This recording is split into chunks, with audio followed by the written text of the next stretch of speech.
Hello friends, എല്ലാവർക്കും നമസ്കാരം. Welcome back to my channel.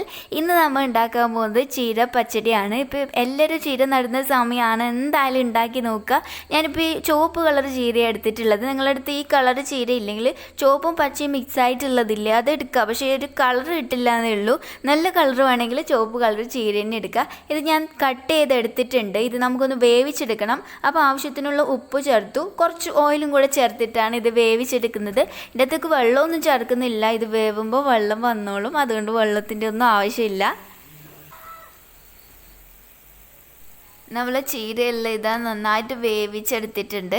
ഇനി ഞാനിത് മിക്സിയിലിട്ടിട്ട് ഒന്ന് അരച്ചെടുക്കുന്നുണ്ട്. അപ്പോൾ നല്ലോണം ഒന്നും അരക്കുന്നില്ല, പേസ്റ്റ് പോലെ ഇന്നും ആക്കാൻ പാടില്ല. ഇനിയിപ്പോൾ മിക്സിയിലിട്ടിട്ട് അരക്കണം എന്നൊന്നും നിർബന്ധമൊന്നുമില്ല. ഞാനിതൊന്ന് ജസ്റ്റ് ഒന്ന് അരച്ചെടുക്കുന്നുണ്ട്. കണ്ടോ, ഇത്ര മാത്രം മതി, നല്ലോണം ഒന്നും ആക്കണ്ട. ഇനി നമുക്ക് വേണ്ടത് തേങ്ങയും തൈരുമാണ്. അപ്പോൾ ഞാൻ കുറച്ചല്ലേ ഉണ്ടാക്കുന്നുള്ളൂ, അപ്പോൾ അതിന് കണക്കായിട്ടുള്ള തേങ്ങ എടുത്തിട്ടുള്ളത്. ഈ തൈരും കൂടെ ചേർത്തിട്ടാണ് ഈ തേങ്ങ അരച്ചെടുക്കുന്നത്. ഇത് അത്യാവശ്യം പുളിയുള്ള തൈരാണ്. ഇനിയിപ്പോൾ പുളി കുറച്ചും കൂടെ വേണമെന്നുണ്ടെങ്കിൽ നോക്കിയിട്ട് നമുക്ക് ചേർത്ത് കൊടുക്കുക. 2 പച്ചമുളകും കൂടെ ചേർത്തിട്ട് ഇത് അരച്ചെടുക്കുന്നത്. അപ്പോൾ പച്ചമുളക് അവസാനം ചേർത്തിട്ട് വേണം അരക്കാൻ വേണ്ടിയിട്ട്. കണ്ടോ, അപ്പോൾ ഇതെല്ലാം അരച്ച് റെഡിയാക്കി എടുത്തിട്ടുണ്ട്. ഇനി ഇത് നമുക്ക് നമ്മൾ വേവിച്ച് വെച്ചിട്ടുള്ള ചീരേൻ്റെ അകത്തേക്ക് ഇട്ട് കൊടുക്കുക. നല്ലതായിട്ട് ഇളക്കി നോക്കുക. പിന്നെ ഇതിൻ്റെ അകത്തേക്ക് പുളി ആവശ്യമുണ്ടെങ്കിൽ ചേർത്ത് കൊടുക്കുക. ഇതിപ്പോൾ കുറച്ച് ടൈറ്റായിട്ടല്ലേ ഉള്ളത്, അപ്പോൾ ഞാൻ ഇതിൻ്റെ അകത്തേക്ക് ലേശം കൂടെ തൈര് ചേർത്ത് കൊടുക്കുന്നുണ്ട്.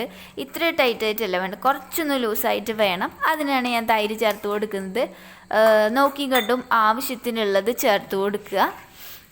അപ്പോൾ എന്നിട്ട് ഇതിൻ്റെ ഉപ്പൊക്കെ കറക്റ്റാണോ നോക്കുക. പിന്നെ നമുക്ക് ഇതിനകത്തേക്ക് ചേർത്ത് കൊടുക്കേണ്ടത് ഒരു ലേശം കടുക് പൊടിച്ചിട്ടുള്ളതാണ്. അപ്പോൾ ഇതൊന്നും കൂടുതൽ ചേർക്കല്ല. കടുക് പൊടിച്ചത് കൂടുതൽ ചേർത്ത് കഴിഞ്ഞാൽ പിന്നെ എന്തോ രസം ഉണ്ടാവില്ല. അപ്പോൾ കറക്റ്റ് അളവിൽ വേണം ചേർത്ത് കൊടുക്കാൻ വേണ്ടിയിട്ട്. ഇനി നമുക്കിതിന് വേണ്ടിയിട്ട് വറുത്തിടാനുള്ള കാര്യങ്ങൾ നോക്കാം. പാത്രം നന്നായിട്ട് ചൂടായിട്ട് മേലെ കോക്കനട്ട് ഓയിൽ ഒഴിച്ചിട്ട് ആവശ്യത്തിനുള്ള കടുക് ഇതിനകത്തേക്ക് ഇട്ട് കൊടുക്കുകയാണ്. കടുക് പൊട്ടിക്കഴിഞ്ഞിട്ടാകുമ്പോൾ നമുക്ക് കറിവേപ്പില ചേർത്ത് കൊടുക്കുക. പിന്നെ വറ്റൽ മുളകും കൂടെ ചേർത്ത് കൊടുക്കുക. കട്ട് ചെയ്തിട്ടാണ് ചേർത്ത് കൊടുക്കുന്നത്. ഈ വറ്റൽ മുളക് നമുക്കൊന്ന് മൂപ്പിച്ചെടുക്കാം. അതിനുശേഷം നമുക്ക് ഫ്ലെയിം ഓഫ് ചെയ്യാം. ഇനി ഇത് നമുക്ക് നമ്മുടെ ചീര പച്ചടീൻ്റെ അകത്തേക്ക് ഒഴിച്ചു കൊടുക്കുക. അപ്പോൾ ഇത്രയേ ഉള്ളൂ നമ്മുടെ പച്ചടി ഉണ്ടാക്കാൻ വേണ്ടിയിട്ട്. ഇപ്പോൾ ചീര നടുന്ന സമയമല്ലേ, നിങ്ങൾ എന്തായാലും ട്രൈ ചെയ്ത് നോക്കുക. ഇതറിയാത്തവരാണെങ്കിൽ ഉറപ്പായിട്ടും ഒന്ന് ഉണ്ടാക്കി നോക്കുക, ഇഷ്ടപ്പെടും. പിന്നെ എപ്പോഴും പറയുന്നത് പോലെ ചാനൽ സബ്സ്ക്രൈബ് ചെയ്യാത്ത ആരെങ്കിലും വീഡിയോ കാണുന്നുണ്ടെങ്കിൽ പ്ലീസ് ഒന്ന് സബ്സ്ക്രൈബ് ചെയ്തേക്കണേ. തൊട്ടടുത്തുള്ള ബെല്ലൈക്കണും കൂടി ഒന്ന് അമർത്തുക, അതിലോള് കൂടി ഒന്ന് പ്രസ് ചെയ്യുക. നോട്ടിഫിക്കേഷൻ കറക്റ്റായിട്ട് കിട്ടാൻ വേണ്ടിയിട്ടാണ്. എന്നാൽ ശരി, നല്ലൊരു റെസിപ്പി ആയിട്ട് പിന്നെ കാണാം. അതുവരെ ബൈ ബൈ, ടേക്ക് കെയർ.